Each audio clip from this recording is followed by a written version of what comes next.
نحمدہ ونصلی علی رسولہ الکریم اما بعد، ہم میں سے ہر ایک کی خواہش ہے کہ وہ لمبی عمر پائے، وافر مقدار میں حلال رزق اس کا مقدر بنے اور مرنے کے بعد بھی لوگ اسے اچھے نام سے یاد کریں۔ رسول اللہ صلی اللہ علیہ وسلم کے فرامین کے مطابق وہ لوگ جو صلہ رحمی یعنی رشتہ داروں سے حسن سلوک سے پیش آتے ہیں وہ ان تمام خوبیوں کے مالک بنتے ہیں۔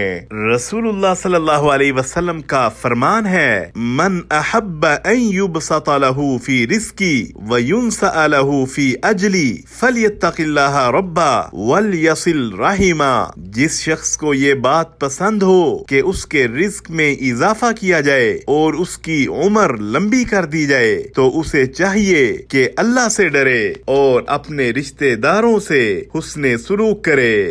صحیح البخاری حدیث نمبر 5985 اور صحیح ابن حبان حدیث نمبر 440۔ صحیح بخاری کی ایک روایت میں یہ الفاظ بھی ہیں کہ جو چاہے کہ مرنے کے بعد اس کا نام اچھائی سے ذکر کیا جائے تو اسے رشتہ داروں سے اچھا سلوک کرنا چاہیے۔